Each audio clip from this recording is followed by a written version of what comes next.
Hi everybody.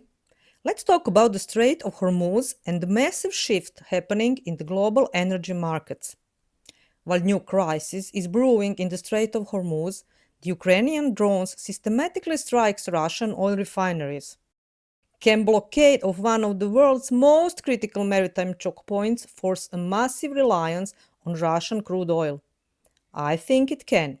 In this video, I analyze how those two seemingly separate conflicts are merging to create a perfect storm in the energy sector, at least in my opinion.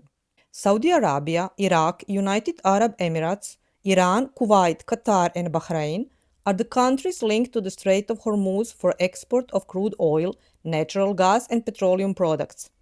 Iran, of course, continues to export its crude oil because they are the one holding the blockade of the Strait of Hormuz. Saudi Arabia, Iraq, Qatar, and the United Arab Emirates have some oil and gas pipeline export routes that do not transit the Strait of Hormuz, and that will prove to be crucial, at least in my prediction, for global energy flows. Only Kuwait and Bahrain has no pipelines for the time being. According to OPEC, in 2025, almost 14 million barrels a day of crude oil was exported by these countries. That is 32% of global crude oil trade, with most of the exports destined for Asia. Also, almost 5 million barrels a day of petroleum products was exported, and that is 14% of global petroleum products trade. And also, almost 167 billion cubic meters of natural gas annually was exported from Qatar and United Arab Emirates. That is 12% of global natural gas trade. Let's look at the crude oil pipelines.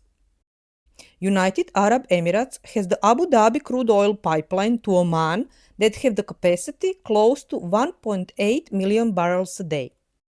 Iraq has the Kirkuk-Chayan pipeline from Iraq to Turkey. That pipeline has the capacity of 1.5 million barrels, but also it shares of problems. The pipeline was shut since 2024 because of disputes between Baghdad and Kurdistan region. In March 2026 this year, Iraq has resumed crude oil exports from the semi-autonomous Kurdistan region to Turkey after an deal broke a 2.5-year deadlock over legal and technical disputes. The agreement between Iraq's federal government, the Kurdistan regional government, and foreign oil producers operating in the region will allow 180,000 to 190,000 barrels per day of crude to flow to Turkey's Chayan port, which is expected to eventually bring up to 230,000 barrels per day of crude back to international markets. And then eventually full 1.5 million barrels a day, but with significant repairs still required. Saudi Arabia has the East-West crude pipeline or Petroline. It crosses Saudi Arabia, connecting east fields to the Red Sea in the west. The system is composed of two lines with capacity of 8 million barrels a day, but sustainable flows has not been tested at this level. Let's keep our fingers crossed. Altogether, the maximum export capacity without the Strait of Hormuz would be 11.3 million barrels a day. Therefore, world markets would be without only 2.7 million barrels a day, or only 6% of global crude oil exports. Since India and China already import huge quantities of crude oil from Russia, they are free to continue doing so. And if they worry about the quantities, the Ukrainians will meet them by destroying Russian refineries. In this way, they will free up additional quantities of Russian crude oil for exports because the Russians will not be able to refine it in oil refineries. The amount that Russians refine on average is 5.5 million barrels a day, and Ukrainians only need to destroy half of that capacity. In that way, changes in world oil map will halve the Russian revenues from exports of crude oil and petroleum products, prices could stay relatively low, and Iranians could listen to the crickets. Now let's look at the petroleum products.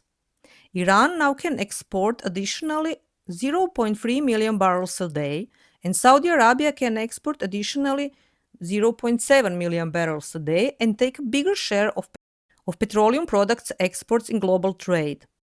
That leaves 3.5 million barrels a day for the rest of the world refineries to catch up to full 4.6 million barrels a day. That can bring Asian, European, and Americans' GDP up, but Bahrain, Iraq, Qatar, and United Arab Emirates' GDP down. They will love their neighbor Iran for that. And finally, let's take a look at the natural gas. Except for deliveries to Kuwait, the entirety of LNG exports from Qatar and the United Arab Emirates transits the Strait of Hormuz. Qatar is currently the world's second largest LNG exporter, with total exports of over 162 billion cubic meters in 2025, while the United Arab Emirates exported 4 billion cubic meters. Qatar supplied piped gas to the United Arab Emirates and Oman via the Dolphin pipeline, almost 20.5 billion cubic meters in 2025. However, the pipeline has limited spare capacity, while Oman's LNG transport terminals had a utilization rate of close to 100%. So, global natural gas market is in short of 146 billion cubic meters. Asian markets are the main destination of Qatari and United Arab Emirates LNG.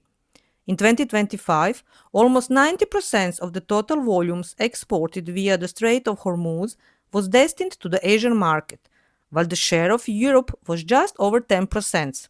In turn, the share of LNG delivered via the Strait accounted for around 27% of Asia's total LNG imports in 2025 and for just around 7% of Europe's total LNG inflows during the same period of time. I think US LNG can step up their exports to Europe and increase their share in Europe's import volumes. Bangladesh, India, and Pakistan imported almost two-thirds of their total LNG supplies via the Strait of Hormuz in 2025, making them particularly vulnerable to potential disruptions to transit flows. But they can boost energy imports from Russia. That is almost normal continuation of upward trend for them in the past few years. They like to pay for the imports in rupees and keep their money in the country in form of investments in domestic infrastructure. Prime Minister of India, Modi, is a truest master of economic. And don't forget that China and Pakistan still import some crude oil through the Strait because they are paying the toll to Iranians. Conclusion.